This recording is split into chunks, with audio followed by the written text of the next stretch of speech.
Bom, vamos falar agora de responsabilidade civil antes de entrar na tributária, que eu já estava, né, lá na tributária. Então, ó, responsabilidade civil, penal e disciplinar. Responsabilidade civil, penal e aluguel de carro. Ó, carro alugado, imóvel, é tudo custo? Não, não. Depende.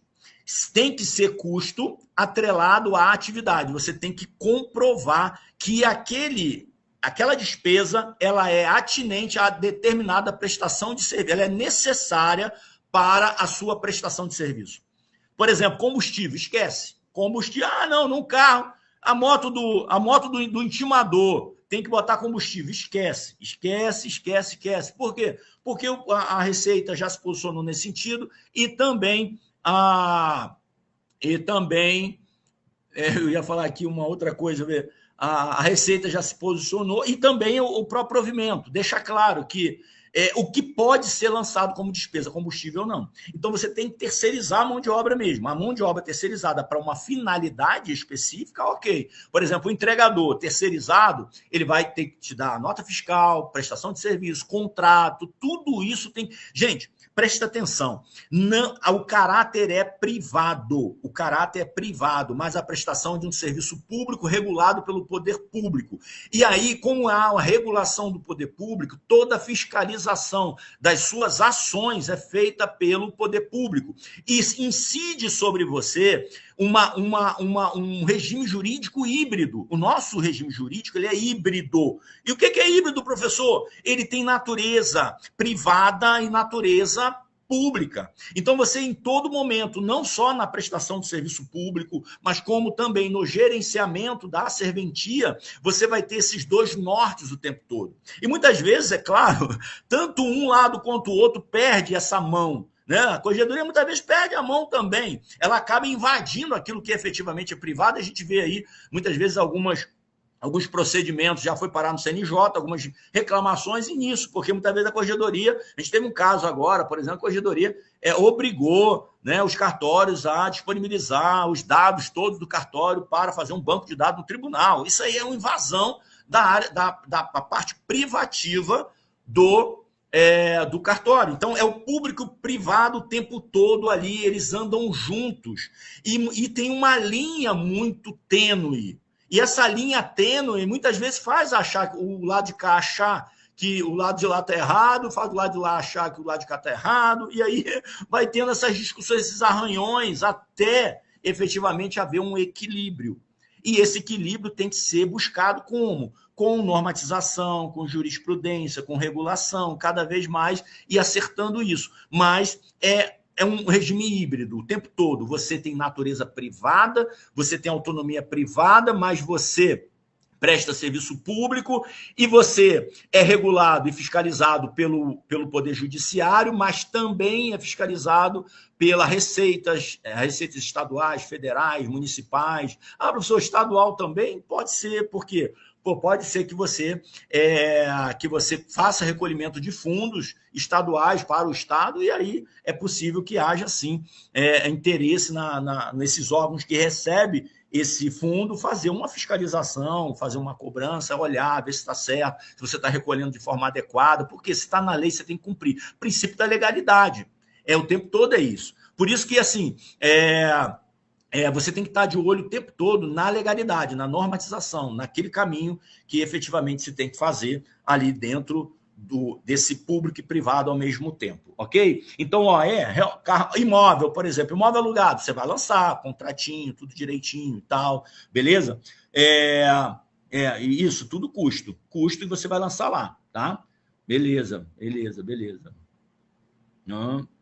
Tal. Gente, outra coisa, a equipe está aí, vocês podem procurar a equipe, acionar a equipe, acho que tem um contato aí, eu não sei como é que eles estão colocando no grupo ou está contactando com vocês, a possibilidade de vocês estarem fazendo inscrição hoje, está entrando, está vindo, quem não se inscreveu, tomou conhecimento agora e tal, aproveita, gente. Para vocês terem ideia, serão mais de 100 aulas gravadas para vocês, 100 aulas gravadas sobre esses temas, a gente batendo nos pontos chaves. Vamos lá, responsabilidade civil. Isso aí é novidade demais. Inclusive, tem registradores, tabeliantes que ainda não aprenderam a lidar com isso aqui. Gente, primeiro, As leis, nossa, tiveram algumas mutações. Então, quem estudar com material antigo aí pode se prejudicar com isso. Primeira coisa, a responsabilidade civil, como é que ela funciona? Ela é, do tabelião, ela é subjetiva. Lembra das responsabilidades, né? Lá do direito civil, quando você fala em responsabilidade, a do tabelião é subjetiva, né? Se ela for a responsabilidade civil, né? Subjetiva. E o que é isso, professor? Significa dizer que ela sendo subjetiva, em tese, aquele que sofresse qualquer tipo de dano ou falha do serviço prestado pela serventia e quisesse entrar com uma ação de responsabilidade civil contra a atividade notarial, ou contra a atividade notarial digital, não, contra o... aí vamos lá, não sei se eu falo agora para vocês, contra o cartório ou contra o tabelião, porque eu queria fazer pegadinha, mas eu acho que eu não consigo mais fazer pegadinha com vocês aqui, porque já está claro isso. Não adianta entrar com uma ação contra o cartório. Gente, eu não tive ainda aqui, na minha comarca, olha só, eu movimento muito título aqui, e eu respondo vários processos, vários, né? Já tem vários processos aqui. O pessoal entra com ação contra o credor, aí me bota no polo passivo junto. É uma coisa que vocês vão ter que depois se acostumar com isso. E não teve ainda uma vez que efetivamente o advogado entrou com a ação de maneira correta, me botou no polo passivo. Ele sempre botou o cartório. O tabelionato protege de Ariquemes. Tabelionato protege de Ariquemes. A minha defesa, como é que era já? Ilegitimidade passiva, legitimidade passiva, legitimidade passiva. Eu já vinha assim já.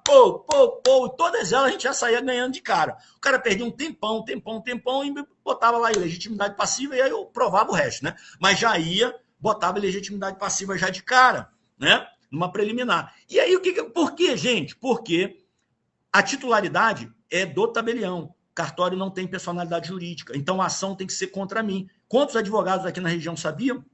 Todos que entraram com ação contra mim não sabiam. Hoje, na faculdade, dou aula na faculdade aqui, agora sim, os advogados daqui já estão ligados nisso. Opa, já aprendi direito notarial registral. Por isso que essa aula aqui é uma aula imperdível para os advogados, para entender como é que funciona o sistema, né? E aí agir de maneira certa, não perder tempo. E aí, o que acontece? Isso era assim por um tempo. Entrava contra mim, entrava contra o cartório, não é contra mim, não é contra o cartório, é contra mim. Eu ainda lá falava assim, não, entra com ação contra mim, não é o cartório, não, sou eu. Né? Eu me botava lá, e aí eu tinha que trabalhar toda essa questão da responsabilidade, provar, né, se tinha culpa dolo, ou mostrar que, na verdade, era ilegítima a ação e tal. Hoje, eu já faço diferente. Hoje entrou com ação contra mim, opa, peraí, contra mim não, você tem que entrar contra o Estado. Né? Então, eu já vou brigando. Uma das coisas que eu boto na preliminar é que a responsabilidade objetiva é do Estado. A minha é subjetiva. E o Estado pode entrar com ação de regresso contra mim, caso ele entenda ou ele, né, perceba que a culpa é o dolo. Essa semana mesmo eu recebi aqui um ofício do procurador do Estado para saber sobre uma determinada ação que eles estão lá defendendo. Por quê? Porque o cara entrou contra o cartório, aí não deu certo, né? Porque na defesa a gente já deixou isso claro e tal, e aí ele foi contra o Estado. E aí, lá no Estado, o Estado queria saber o que aconteceu. A gente explicou tudo, mas perceba, é contra o Estado. Então, guarde isso. O STF entendeu dessa forma, né, através do tema 777, que a responsabilidade do Estado, objetiva. A responsabilidade civil do Estado, objetiva. A responsabilidade do tabelião, ela é subjetiva, em havendo dolo ou culpa. E outra coisa, guarda isso, porque pode cair na tua prova. Guarda aí agora. Anota aí. Não deixe de anotar. Responde por improbidade administrativa. Responde por improbidade administrativa o agente do Estado que deixar de entrar com ação regressiva contra o tabelião. Então, perceba, sob pena... Então, o Estado tem que entrar com ação regressiva em caso de dolo ou culpa, sob pena de responder por improbidade administrativa. Guarda isso. Por quê? Tá certo? Tem lógica? Claro que tem. Não é porque eu sou tabelião que eu vou falar assim, não, poxa, sacanagem. Não, aí o cara não entra e ainda vai responder por improbidade administrativa. Não! Por quê, gente? É prejuízo ao erário. Imagina que o Estado indeniza alguém numa ação onde foi constatado que eu tive dolo ou culpa. Ele responde de forma objetiva. Respondeu. Não precisa provar dolo e culpa para ele indenizar. Precisa o quê? Lembra quais são as os elementos essenciais, nexo e dano. Dano e nexo. Teve dano. O dano foi comprovado. Teve nexo. Tá? O nexo foi comprovado. Né? Da serventia. Agora, dolo e culpa é o outro elemento. Por exemplo, houve uma falha do serviço mesmo. Houve uma falha do serviço. E prejudicou alguém. O Estado vai ter que pagar. Agora, essa falha, houve dolo e culpa do tabelião, aí vai se analisar. Não houve dolo, não houve culpa, foi por um motivo, tá, foi o sistema, foi alguma coisa, foi uma central, o tabelião não teve nem dolo nem culpa. Ok. O Estado morreu nesse prejuízo. Morreu, responsabilidade do Estado. Agora, teve dolo e culpa. Tem que entrar contra o tabelião com uma ação de regresso e o tabelião tem que pagar esse prejuízo. Por quê? Porque senão haverá prejuízo ao erário. E por isso que o agente responsável vai responder por improbidade. E pode responder mais. Assim, a lei já traz improbidade administrativa. Mas pode responder mais. Por que ele não entrou? Porque ele é amigo do tabelião. Prevaricação. Né? Então, pode entrar crimes funcionais, dependendo da situação. Então, cuidado com a historinha que a FGV contar para você. A historinha que a FGV contar é que vai construir. Aí você tem que ir no direito notarial registral, você tem que ir na responsabilidade civil, tem que ir lá no direito civil, tem que ir no constitucional, tem que ir lá no tributário, tem que ir na lei de improbidade, para você o quê? Amarrar. Até lá no direito penal, se precisar. Porque ele pode contar uma história e dessa história ele tirar várias questões para baixo. Tá bom? Sérgio porque fazia muito isso, contava uma história e fazia um montão de perguntas embaixo. Beleza? Então, responsabilidade civil, todo mundo entendeu? Todo mundo entendeu? Tem que ter aí a responsabilização do Estado objetiva, do delegatário subjetiva, com direito de regresso, sob pena de improbidade administrativa do agente que não fizer. O agente estatal lá, alguém que representa o Estado, né? O procurador, né? Vai cair em cima de alguém lá. Responsabilidade penal, essa a gente já sabe. A penal, ela é pessoal. Ela é pessoal tanto... Outra coisa, vamos voltar lá só para vocês entenderem. Essa responsabilidade civil aqui, ela não é só a responsabilidade do que o tabelião fizer, é de seus prepostos, seu substituto, tá? Essa responsabilidade, ela prescreve em 3 anos, guarda isso, 3 anos. Então, aquele que sofreu um dano, ele tem 3 anos a partir do evento danoso, né, para poder entrar com a ação, porque senão há uma prescrição, tá? Mas perceba, todos os prepostos da serventia, eles têm uma parcela da sua delegação, tá? Guarda isso. Guarda isso. Eu falo isso com meus funcionários aqui, estagiários, isso bem claro, ó, todo o teu comportamento na ponta lá, você responde e eu respondo. E outra coisa, quando você responde, você tem responsabilidade civil por dolo e culpa, na ação de regresso do Estado, você também pode regressar contra o teu preposto, o teu funcionário, o teu colaborador. Então, você também tem ação de regresso, direito de ação de regresso contra ele, se ficar constatado também que houve dolo ou culpa dele, tá bom? Isso aí, mas são ações que autônomas, uma coisa não vai impedir, o funcionário não tem como pagar, você não vai pagar o Estado, tem que pagar o Estado e depois você regressar contra os teus funcionários. E o teu funcionário, ele responde por todos os crimes que você também responde. É uma coisa que tem que deixar claro aqui, preposto, substituto, escrevente, porque ele tem uma parcela da delegação que você recebe. Então, ele que está lá na ponta, ele pode cometer crime funcional? Pode. E aí, assim, para o delegatário, ele exerce de forma privada, né? Ou a delegação. Mas ele responde por crimes funcionais? Sim. Guarda, é crime funcional, não é crime comum. Tá? Então, por exemplo, digamos que uma pessoa exigiu, guarda isso, tá? Você de repente acerta uma questão lá de direito penal. Eu estou falando, eu sei que o tabelião, a galera que está aqui, que já tem domínio, né, muitas vezes sabe isso aí, mas quem não é da área talvez não saiba. Mas imagina, um tabelião exigiu um valor a mais, sei lá, ó, me dar X a mais para eu adiantar a sua escritura, para eu dar celeridade ao seu processo, para eu liberar esse documento para você, se você adiantar aqui X a mais e tal. Se adiantar, o que é isso, gente? Pode ser uma extorsão. Né? Vamos pensar aqui, extorsão. E aí a FGV pode trazer isso. Só que para a gente não é extorsão, para a gente é concussão. Por quê? É o mesmo comportamento, mas para funcionário público. Mesma coisa é você receber um dinheiro, né? Receber um dinheiro para adiantar algum tipo de serviço. Aceitar, receber, corrupção. Deixar de fazer algo, né, que você deveria fazer, mas por um determinado motivo, prevaricação. Inserir informações falsas numa escritura, sabendo que é falso. Né? Você está fazendo uma escritura, e aí, e tal, e você entra na negociação com a pessoa, não, vou botar isso aqui, e tal. O valor do imóvel, ele é 500 mil. Não, mas aí, para você pagar menos imposto, bota 250, e você entra nesse coluio. Se você entrar nesse coluio, você, de cara, já está praticando crime de falsidade ideológica. Você está inserindo informação, né, num documento, inserindo informação num documento que você está constituindo. Você está constituindo o documento. Então, assim, crimes funcionais. Você entende a historinha que ele vai contar lá e você já acerta essa questão também. Mas guarda que ela também pode cair de forma diferenciada dentro do direito notarial registral. Tá bom? Ato ilícito funcional pode gerar responsabilidade pessoal. Outra coisa, a responsabilidade disciplinar e administrativa. Está aqui. E a gente vai falar dela aqui agora. Gente, e aqui eu quero fazer uma análise rápida, um diálogo com a 8.112. Rapidinho. Guarda isso. Bota em caixa preta, caixa alta, caixa vermelha. Sei lá, escreve no teu quarto, assim, na frente.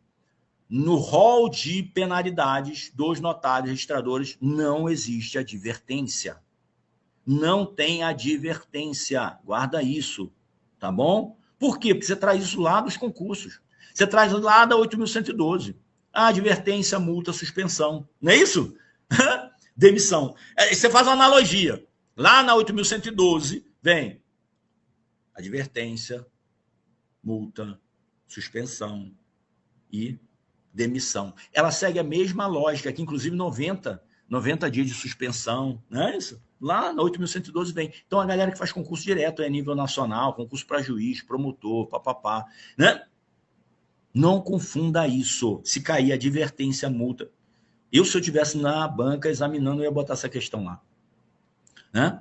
Penalidades aplicadas ao... eu ia botar lá, advertência, multa, suspensão por 90, prorrogado por mais 30, perder. O cara leu rápido ali, já dançou. Já dançou. Beleza, já dançou. Né? Professor, havendo culpa, o tabelião pode se antecipar na indenização do usuário do serviço para evitar a ação de regresso. Se a ação já tiver rolando, claro, se você puder evitar a ação, melhor ainda. Você pode também o quê? Você pode,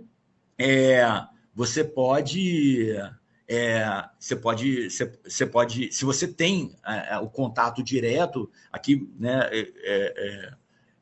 Quando tem uma ação, você toma conhecimento, né? O Estado vai te notificar e tudo mais, e você tomar pé do que é, e você realmente vê que tem responsabilidade, se você puder negociar extrajudicialmente, gente, a conciliação e a mediação é uma possibilidade processual e extraprocessual. Então, nada impede você fazer qualquer tipo de acordo, juntar esse acordo no processo e acabou. Acabou o processo. Ele morre ali, extinção do processo por falta de... pelo acordo, né? Então, a possibilidade de você eliminar, tá bom? Se já tem ação, não pode. Depende, né? Você pode fazer uma coisa. Se a ação estiver promovida, estiver rolando e tudo mais, em tese você... Agora, se você vê que aquilo ali pode agravar e o Estado, né, de repente, vai pagar um valor de indenização, nada impede de você tentar uma negociação. É possível, gente, porque nós estamos vivendo hoje o sistema de justiça multiportas no Brasil. E você pode fazer acordos processuais, você pode fazer acordos extraprocessuais. E aí, muitas vezes, essa pessoa está ali perto da tua serventia ou alguma coisa nesse sentido. Se você toma pé e realmente vê que algo aconteceu e que causou prejuízo e que você pode ser responsabilizado numa ação de regresso por isso, eu acho que vale a pena, sim. Claro, tem que analisar, né? Tudo você tem que analisar. Porque se você faz um acordo bem feito, isso vai tirar um ônus, de repente a pancada vai ser maior lá na frente, e houver essa possibilidade do advogado, você faz um acordo e aí vai haver extinção do processo, né, por perda do objeto. Acabou. Legal? Outra coisa, a gente então guarda isso, gente, a gradação, repreensão, multa, suspensão. Essa suspensão, gente, é de até 90 dias, prorrogáveis por mais 90. Agora, cuidado, que ela é tanto penalidade quanto ela é uma ação que os órgãos de controle podem tomar para afastar o tabelião preventivamente, tabelião registrador, delegatário, preventivamente para apuração. Então, existe a figura do interventor. O que é o interventor? O interventor é aquele escolhido pelo tribunal para assumir temporariamente. Claro que tem todo um regimento jurídico específico para isso. O interventor assumir provisoriamente a serventia quando houver indício de prática para perda de delegação. Então, a suspensão preventiva ela pode ocorrer quando houver uma infração grave e que há possibilidade de perda de delegação. Então, está seguro, o tribunal, de repente, já, ou o órgão que está, ou o juiz corregedor, a Corregedoria Geral, o CNJ, está visualizando a perda de delegação. Então, ele já pode fazer o quê? Afastar o tabelião por 90 dias, prorrogar por mais 30. Por que afastar? Para melhorar, para refinar a investigação do processo administrativo que está sendo feito e tal, para poder fazer a apuração. Tanto que o interventor recebe uma parte do valor o interventor vai receber, né, enquanto estiver interinamente ele respondendo, a metade desse valor vai ficar depositado em conta e caso, dependendo do resultado, o tabelião recebe ou não esse valor que ficou depositado ali de forma custodiada pelo Estado, tá bom? Mas depois a gente vai avançar mais nisso. Beleza? Agora, aguarde isso. Quando é que se aplica a guarda? Tem duas palavras aqui que vocês vão ter que guardar para a prova. Guarda essa palavra para a prova. Repreensão. A repreensão é, em tese, uma falta leve. Então, falta leve, repreensão de cara. Multa. A multa, ela vai falar em reincidência. Guarda essa palavra. Reincidência. Se tiver falando reincidência, você já sabe que é multa. Falou reincidência, multa. Ou falta grave. Mas, geralmente, quando se fala de multa, ele vai botar a palavra reincidência. Se a pessoa é reincidente ou praticou falta grave, qual a penalidade? Multa. Por quê? A falta grave pode ser tanto multa quanto suspensão. Vai depender da situação. Vai depender da reincidência ou da reiteração. Eu botei lá no material de vocês alguma coisa nesse sentido. Não sei se eu coloquei no exercício ou se eu coloquei no fichamento. Você tem que guardar. Reincidência é como quando ele fez mais de uma vez. Ele reincidiu. Ele fez uma vez, depois fez de novo. Reiterado, o cara faz direto. Ele está fazendo isso, está repetindo, reiteradamente. Reiteradamente é suspensão. Então, guarda, reiteradamente, suspensão. Reiteradamente, também botar reiteradamente, suspensão, tá bom? Falta grave. Agora, quando é a perda de delegação? É quando realmente a infração for uma infração gravíssima, né? E aí dá com perda de delegação, ok?